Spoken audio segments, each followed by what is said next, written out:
Hey everyone. Who the fuck is that guy? Who the fuck is that?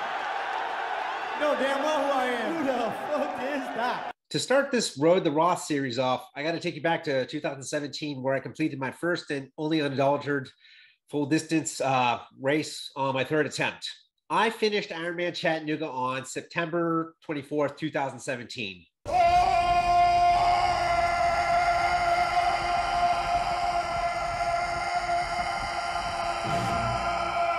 This primal scream that I used to pair with the picture, it was a lot like the one that I let out when I crossed the finish line.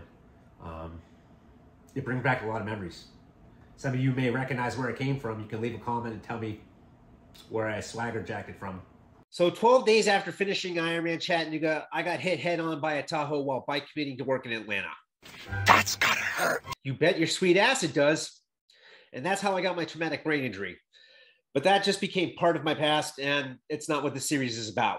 If you want to hear about that, I have a book I can send you, and there's also a complete traumatic brain injury video log series playlist on my channel page that you can watch to catch up on that story. Anyway, I remember I was sitting in the West Ride parking lot 2 weeks after the accident, and I pulled out my phone and I rage signed up for Ironman Louisville 2018. I felt like, fuck this dude who hit me. He won't take this from me. Well, about 6 months later, I took the Ironman insurance policy out and got my money back for the full. I just I was not mentally prepared or physically.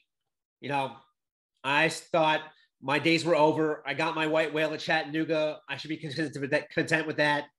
But, you know, it never really went away. It just kind of flared up every now and then. Usually that would be right around the time that I talked to Marcos Borges about whatever Ironman he had coming up. He usually did like 2 a year.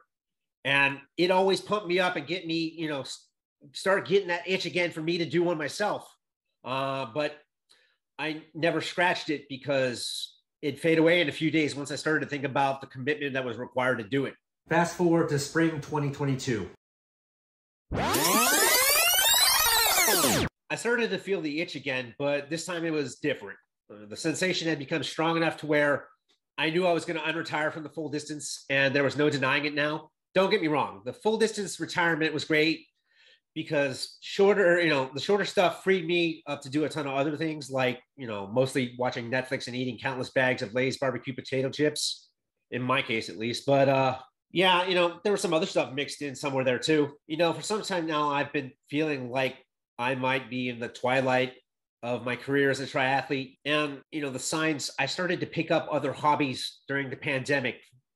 I didn't become a workout warrior like some people did. I started diversifying and doing more stuff. And as you know, there's only 24 hours in a day. So time to do that other stuff had to come from somewhere. And it came from training. If the end was indeed coming nearer, and I finally got to the point where I was feeling pretty serious about doing one last Ironman, well, I can't just scratch that itch by signing up for any old Ironman distance race. That would be like being stoned and having a serious case of the munchies, where you're craving Mexican pizzas from Taco Bell, but the only thing in this hole of a town you live in was a McDonald's that you couldn't get a McFlurry from because the machine was perpetually broke.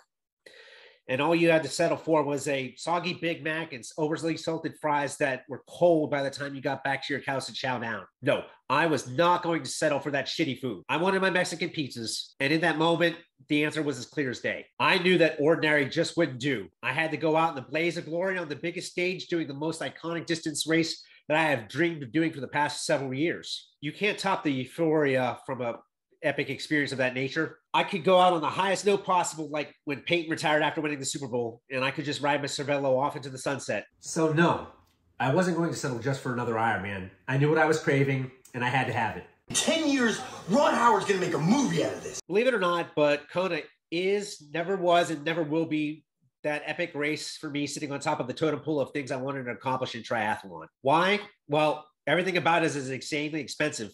And frankly, people have gone telling me it's kind of a dump and it's pretty poor. There's nothing worse in life than being fed an extremely overpriced shitburger while being told there's nothing better than that experience. I call bullshit on that. I'm brain damaged, not stupid, and I'm also cheap. If I was going to pay premium price for a race experience of that caliber, I had better things in mind, and I wanted the real deal Holyfield. I wanted Roth. I wanted the huge crowds. I wanted the energy. I wanted to chug a glass boot full of delicious German beer. I could probably go for some bratwurst right now because I'm kind of hungry and I haven't ate since this morning too. Well, ask and you shall fucking receive, man. I got a slot in the 2023 race. So that brings us today where I launched this series to chronicle the road to Roth. It's about damn time. The format of the show is going to be Rocky IV-esque training montages set to straight up German rock music and with a video logging about the process and the things I learned along the way. Yes, I'm going to use music from more than just Rammstein. And yes, I know the show intro is not German rock. It's actually the instrumental from Cypress Hill Rock Superstar. And I think that's in the all-time top 5 hype songs in musical history. Looping cellos and a xylophone are pretty awesome at it for a dramatic effect. I fucking love it, man. It makes the hair stand up on the back of my neck. And yes, of course, I'm going to sprinkle in clips from Beer Fest and random David Hasselhoff appearances. Germans love David Hasselhoff. And whatever else I feel like because I don't answer to anyone. I can do what I want, bitch. Also, the unofficial beer sponsor that I'll be drinking during the series is going to be Beck's Non-Alcoholic. Roth is in Bavaria, so I have to have a beer to be part of the series. You know, the Beck's Non-Alcoholic tastes like the real shit anyway. You know, and I needed to have a German beer. Also, the non-alcoholic is still in accordance with the German purity law 1516. So Beck's, enjoy the free plug. By the way, the 4 ingredients of the German purity law are barley, hops, water, and yeast, if you didn't know. These episodes aren't going to be released on a regular basis. It's just going to come out whenever I have enough to put together an episode that's like 6 to 12 minutes long, and it's all related topics. But I will put them out on Tuesdays, although don't quote me on that because I kind of live on Greek time these days and never really know what day it actually is. Keep an eye out on social media for new episodes, and you can subscribe to my channel and click the bell for notifications for when new episodes drop. Good day, gentlemen. And until that day comes, keep your ear to the grindstone. So welcome to the road to Roth. The next episode, I will cover the process I went to find the right coach based on what I thought would be the best fit for me as a triathlete and a TBI survivor.